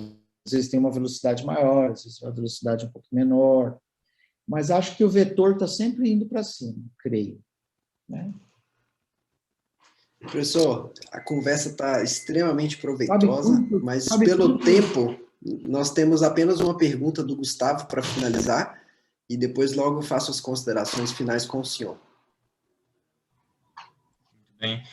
Doutor, a minha última pergunta seria para instigar essa discussão, para fechar agora a nossa mesa, a nossa sessão de discussão. Eu queria saber o que o senhor acredita, quais são as carreiras, seja ela medicina, psicologia, ou mesmo as especialidades médicas dentro da medicina, que vão ser mais impactadas pelas pesquisas em neurociências nas próximas décadas. Eu falo isso até pensando um pouco na minha vivência, na minha experiência, eu faço pesquisa com hipertensão arterial renovascular, e muitas vezes nós passamos mais tempo estudando centros cardiovasculares no sistema nervoso central do que na periferia. Então, quais são as áreas que o senhor acha que serão mais impactadas pelas pesquisas em neurociências nas próximas décadas? Gustavo, algumas partes da sua pergunta, elas se perderam um pouco, cortou. Eu queria que você repetisse um pouquinho para poder entender, até porque você colocou isso, o aspecto da sua pesquisa, né? Os mecanismos centrais de controle cardiovascular versus alguma coisa da periferia. Eu não entendi essa comparação. Pois é, não, perdão, professor. Acho que talvez a internet tenha oscilado. Se é que... Mas a questão é exatamente isso, né? Eu queria saber, na opinião do senhor, quais acha que serão as especialidades? Com certeza, neurologia, neurocirurgia, mas também acredito que psiquiatria. E, por vezes, eu tenho a impressão que até mesmo outras especialidades médicas poderiam ser muito influenciadas pelas pesquisas, pelos descobrimentos em neurociências. Até porque, na minha experiência, como eu trabalho com fisiologia cardiovascular, muitas vezes nós passamos mais tempo estudando centros cardiovasculares no sistema nervoso central do que estudando as repercussões sistêmicas, a periferia, pré-carga e pós-carga, estudando além disso, nós passamos mais tempo estudando o tônus simpático dentro do sistema nervoso central e estudando, por fim, a certo modo, neurociências, né, a relação do sistema nervoso central com outros sistemas do organismo. E é por isso a minha pergunta: quais são as especialidades que o senhor acha que mais serão impactadas por todas essas pesquisas que nós comentamos hoje, outras também no campo das neurociências?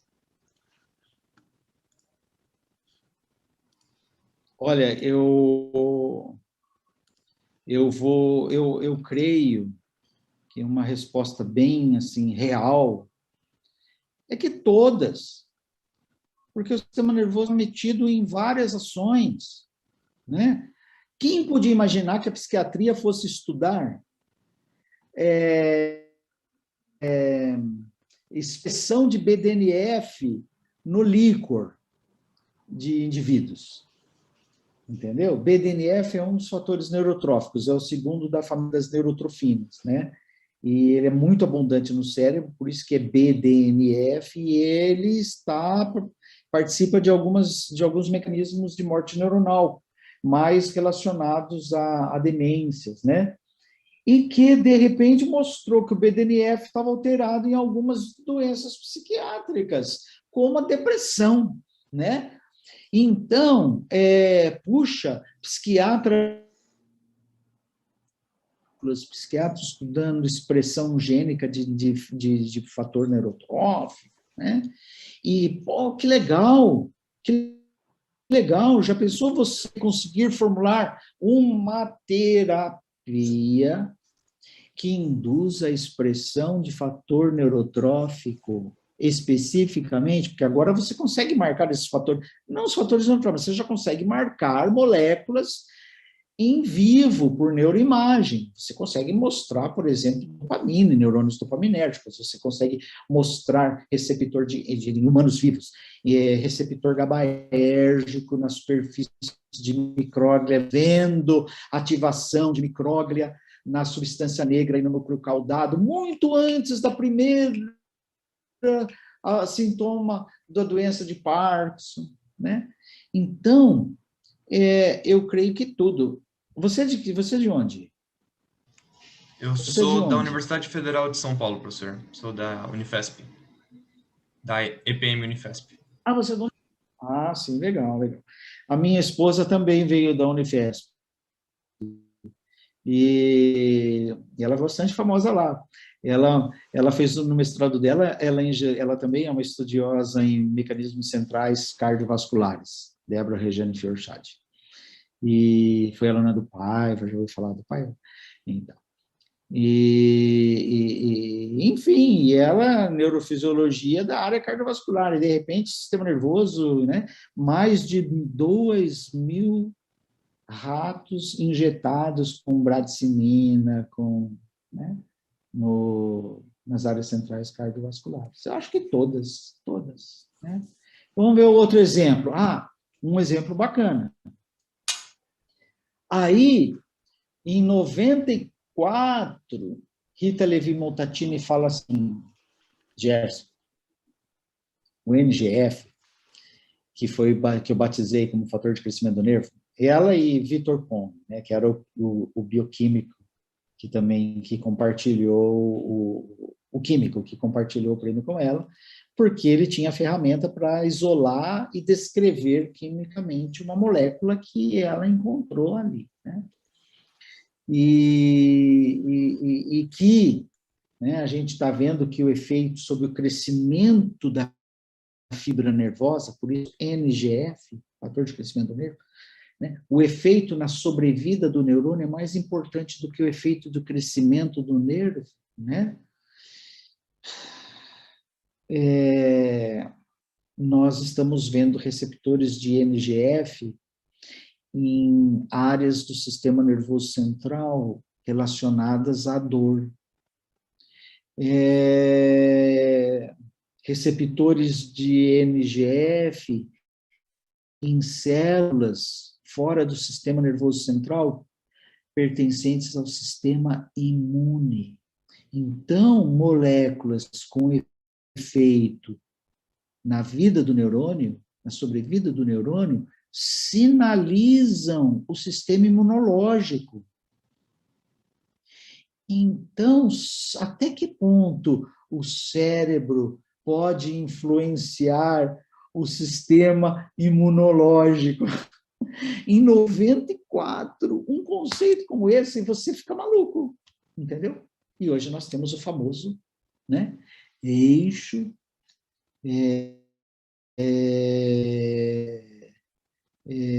neuroimune, né? Importantíssimo. Senhor, inclusive, se me permite até fazer um comentário sobre isso, inclusive minha pesquisa que eu realizo também é sobre o eixo neuroimune, então estava pensando também nisso, é muito bacana mesmo. Obrigado pelas considerações. Não é? Que legal. Professor Jefferson, mais uma vez, adorei, em nome da SBN Ligas, o convite aí feito pelo professor Eberval, que é o nosso presidente, nosso muito obrigado pelas excelentes palavras, e o que eu pude perceber aqui, e tentando trazer em linhas mais simples para os alunos, vamos dizer assim, é que eu vejo que, ao lidar com eles ficam muito focados com resultados rápidos, com publicações que realmente engajam um currículo, que é para uma residência, mas vendo a palestra do senhor, e a gente pode perceber isso claramente, que isso, obviamente, vai existir, mas que nós precisamos de focar na jornada, na colaboração entre pessoas, colaboração entre equipes, troca de experiências, aprendizado desde a área básica até a área mais avançada, porque o conhecimento ele é amplo, né? Então, baseado nisso, eu queria que o senhor desse últimas palavrinhas como um conselho final e como considerações finais para a gente encerrar o nosso evento, que é uma grande oportunidade para os acadêmicos, porque de uma forma inédita a SBN está trazendo um grande pesquisador com grande renome aí na América Latina, que é um grande prazer para a gente, professor Jefferson, ter o senhor aqui conosco, para trazer essas pequenas sementes aí na carreira de vários alunos que aqui estão assistindo nossa palestra. Está com o senhor as palavras para as considerações finais. Olha, bom, foi um prazer enorme, eu creio que aprendi muito aqui com vocês, viu? Foi muito legal, muito gostoso, espero ter falado numa linguagem simples, né? Olha, se vocês tiverem oportunidade, leiam a história de Rita Levi-Montalcini, aproveitando que a molécula que ela descobriu, né, e acabou, por fim, permitindo o descobrimento de moléculas de uma família muito importante que está metida em ações muito amplas da fisiologia humana, não apenas do sistema nervoso, né? A participação de um aluno de graduação no seu laboratório que fez um experimento tá certo? A revelia dela, e que graças a a revelia, não assim, fez porque ela dava liberdade, não que ele fez escondido, ele fez porque ele estava com vontade de fazer um negócio, ele fez lá um negócio, aí ele viu algo que ele não entendeu, ele foi mostrar para ela também não entendeu, ela ficou louca, ela foi falar com o pai inspirador dela, né? O Victor Hamburg, nossa, né? E aí Victor Hamburg disse, olha, vocês precisam estudar neuroembriologia. E esse trinômio, né, mudou a neurociências. Né? E eu acho que vale a pena estudar. E muito legal. Rita Levi-Montalcini, sabia que na década de 50, depois que o seu aluno encontrou esse efeito surpreendente, eu não vou dizer qual é, vocês vão estudar, vão ver, ela e com aquela história da guerra toda, ela migrou para os Estados Unidos, né, ela era judia, ela ficou escondida lá no laboratório na Itália durante todo o período da Segunda Guerra, depois ela conseguiu escapar por causa dos estudos dela já, e foi para os Estados Unidos, e lá a vida dela mudou. E conheceu Victor Hamburg.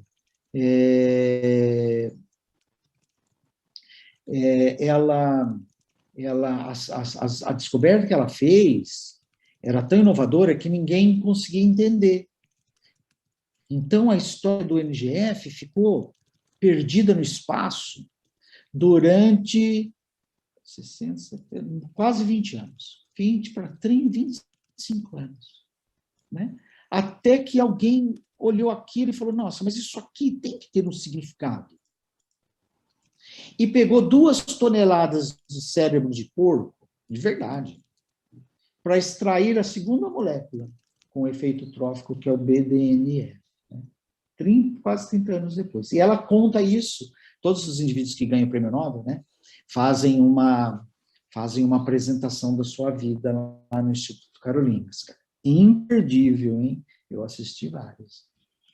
E ela disse que, segundo o conselho de Victor Hamburg, ela precisava fazer cultura, não existia cultura de célula naquela época, era cultura de tecido, né? E sabe qual era o local do mundo mais experiente em cultura de tecido? Fundação Carlos Chaves. Então, ela pegou os experimentos do aluno e os tumores, falei, né? Os tumores dos alunos, Rio de Janeiro. E no Rio de Janeiro, ela fez experimentos maravilhosos que vocês vão ver. Ela viu o efeito trópico e trófico, né? E aí pegou tudo aquilo, voltou para os Estados Unidos e aí conseguiram isolar a mulher. E ela ganhou o prêmio Nobel em 1986. E ela fez no seu pronunciamento, publicado na Science, que o NGF foi descoberto ao embalo do samba carioca. Está na Science, pode procurar que vocês vão. O pronunciamento de Rita Levi-Montalcini ao prêmio Nobel. Começou com um aluno que fez um experimento, a revelia dela. É isso aí, meus queridos amigos. Muito obrigado pela oportunidade. Espero conhecê-los pessoalmente um dia. Professor Jefferson, mais uma vez, muito obrigado. E já anuncio para vocês que o próximo evento da SBN Ligas será dia 19 de julho, na segunda-feira, às 8 da noite. Um aluno também da Faculdade de Medicina da USP, que ele atualmente faz doutorado, ele vai realizar um bate-papo de aluno para aluno sobre revisão sistemática e meta-análise. Então, já conto com a participação de todos vocês. Muito obrigado, professor, e dou encerrada a reunião e agradeço a presença de todos os alunos. Lorena, Renan, Gustavo.